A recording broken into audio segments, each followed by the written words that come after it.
The dog and Tom. How can I master this? What can I say? What can I do? Right? The All-American boy and the All-American dog. I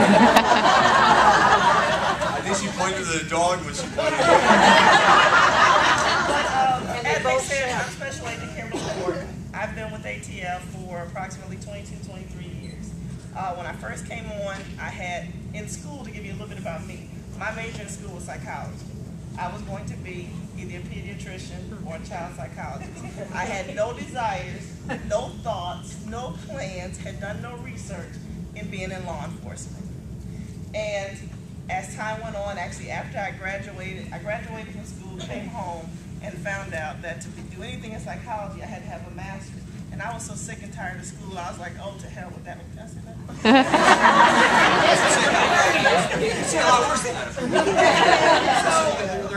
at that point, I started looking for, what was I going to do?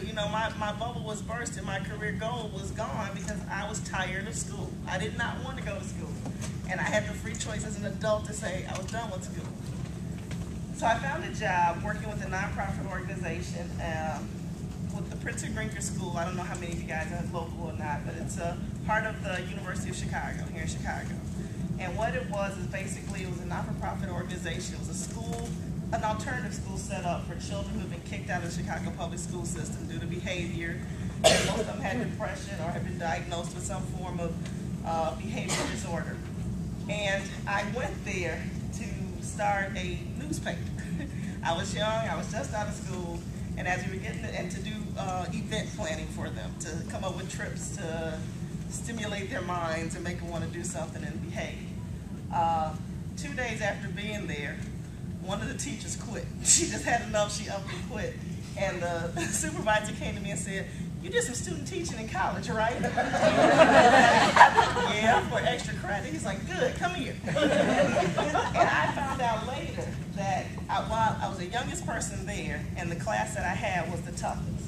There were 5 young men, and they were the baddest kids that they had. They had gone through in a 6-month time about 3 or 4 teachers, and people just couldn't handle them. And so they were taking, I found out later, they were taking bets as to how long I would last. So I come in, I'm fresh out of college, I'm going to do my lesson plan, and we're going to learn this, we're going to learn that, and we're going to be so structured, and I'm coming in there with my smile and my happy face. And after 2 days, I'm born and raised in Chicago, from a single parent home, but my mother was tough, she was strict. But I do know parts of the street, so I had to convert back to, I had to leave my professionalism at home and convert back to the streets. We had a wonderful experience. I loved them, they loved me. I lasted 2 years. I loved what I did. I didn't like who I worked for. And the lady who ran the organization, about 6 months after I left, ended up being indicted. So, yeah. So after this year or so of going through that, I decided to look for another job, and I went to a career fair, and I said, I'm gonna get one of those good government jobs. They have some job security, benefits, gas I'm working for. And in all actuality, I was pulling for the Railroad Retirement Board. I didn't even know anything about ATF. But I guess I impressed the person from ATF so that by the time I got home, they were calling me for an interview. Well, this is back in 1989, so we didn't have the internet like we have it now, and I couldn't go to the computer, just type up ATF, get our beautiful website. So I had to go to the library, and everything in the library, even in 1989, talked about the compliance side of our house. Nothing about law enforcement. And to be honest with you, since that's all it talked about, I thought that's what I was applying for. So I get all the figures on how much revenue they collected and what laws they enforced from the revenue side of the house. And I go to the interview, and I just happen to wear a blue suit, nice white shirt, and I'm going along until the guy says, "So how do you feel about carrying a gun?" And I said, "Carrying a gun?" I was like, "I guess that's all right. I got an uncle that has taken me out once or twice." And when he's talking about law enforcement type stuff.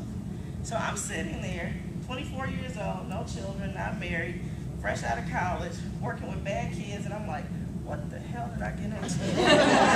What am I interviewing for? But after so long, and it was like a 2-hour interview, and after about an hour and a half, it became sport.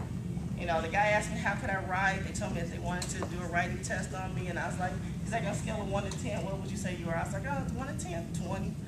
He looked, so I mean, because I actually thought it was so far away from my personality that they wouldn't hire me in a million years. You know, I was this young lady who grew up in the inner city, whose mom sent her to boarding school. I kind of had a preppy feel about me. I went to college in Ripon College. There's no way they're going to hire me for this. And if they do, you know, carry a gun. Can I shoot a gun? What am I going to do? I'm not going to make it. Long story short, 22 years later, here I am.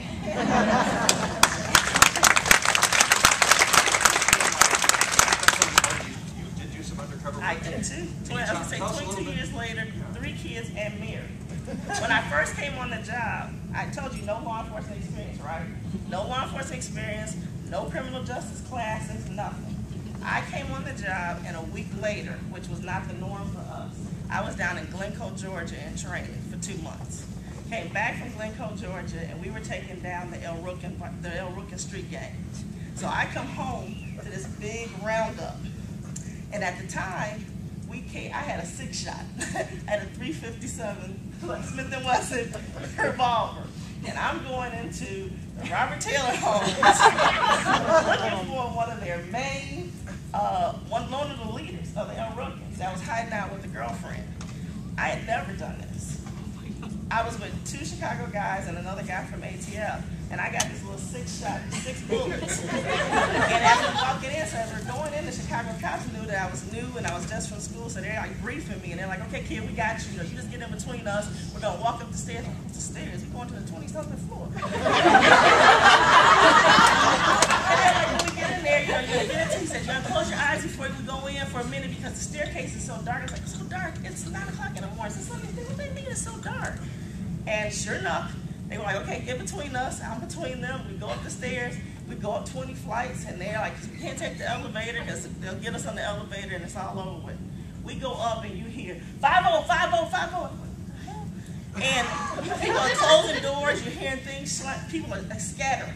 There's like nobody around. We get to our apartment. We get our guy.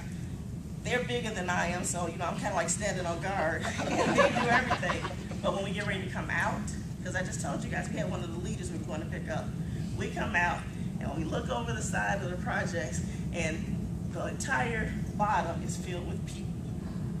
And I'm like, oh, shit. I got 6 shots. It's only 5 of us. It's a million of them. And we're taking away somebody that they worship. And one side from him, one whistle, one anything, it would have been on. And I think I had 6 more on my waist. So that was my first encounter with law enforcement. I was also lucky enough to my training officer had been working with the Undertaker Vice Lords on the west side of Chicago. Real big, notorious faction of the Vice Lords. Very profitable